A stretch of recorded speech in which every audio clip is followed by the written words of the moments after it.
कक्षा 9 प्रश्नावली 6.1 प्रश्न संख्या 1 है 6.3 आकृति में रेखाएं ए बी और सी डी। तो देखो यहाँ पर रेखाएं दे दिया ए बी और सी डी। इस बात का हमें ध्यान रखना पड़ेगा कि ए बी और सी डी रेखाएं हैं, बिंदु ओ पर प्रतिच्छेद करती हैं।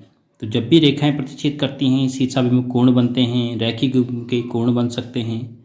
यदि कोण ए ओ सी धन कोण बी ओ ई बराबर 70 अंश है और कोण बी ओ डी बराबर 40 अंश है तो कोण बी ओ ई और प्रतिवर्ती कोण सी ओ ई ज्ञात कीजिए।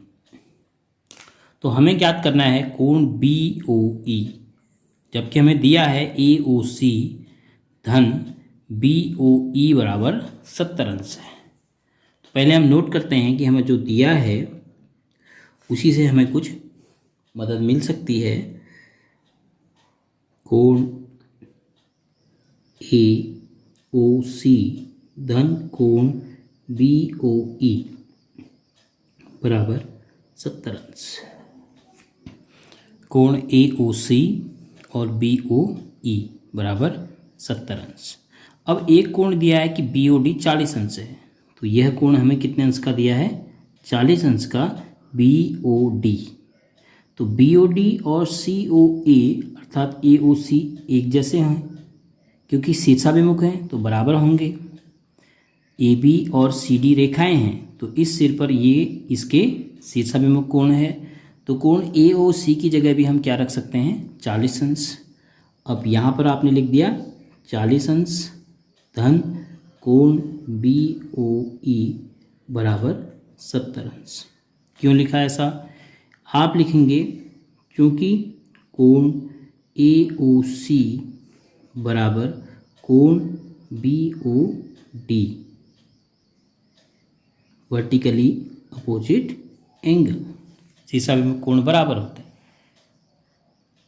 तो यहाँ से कोण बी ओ ई बराबर आपको पता चल जाएगा।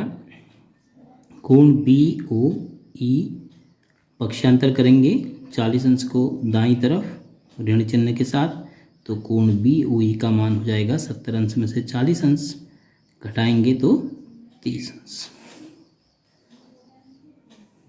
अब पूछा है प्रतिवर्ती कोण सी ओ ई।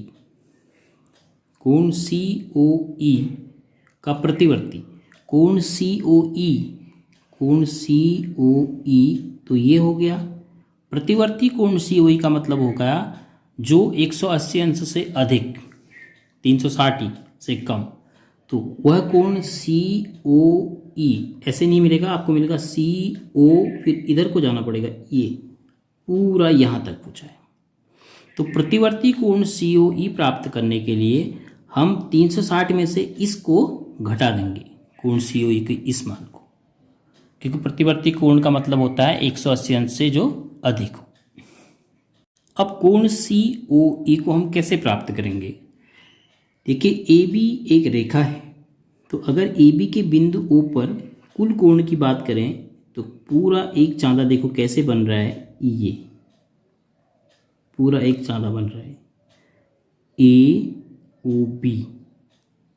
तो ये पूरा कोण 180 अंश का है, जिसमें एक तो बी ओ ई शामिल है जो आप पता कर चुके हैं, और एक ए ओ सी वह भी आपको पता है 40 अंश का।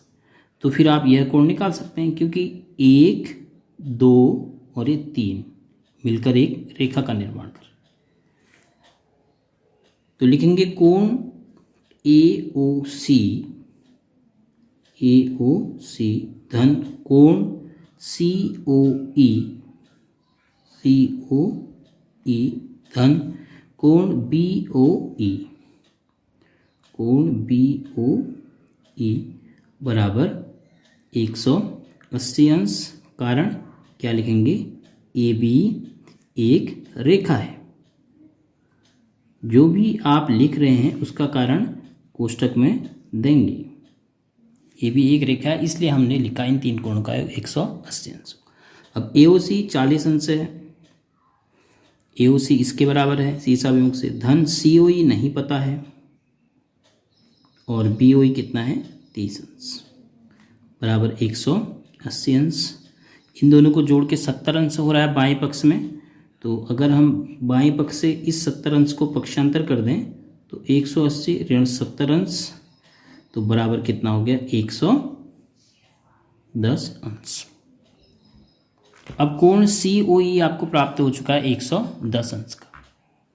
तो जो प्रतिवर्ती कोण COE होगा उस 360 में से हमें इसको घटाना पड़ेगा, क्योंकि प्रतिवर्ती कोण का मान मैंने आपको बताया 180 अंश से अधिक होगा। तो प्रतिवर्ती कोण COE, चित्र से आप समझ भी सकते हैं कि COE ये है, ये छोटा है और जबकि ये कोण बड़ा है। देखिए यहाँ से लेकर पूरा ये 180 को हम घटाएंगे 110 को हम घटाएंगे 360 में से।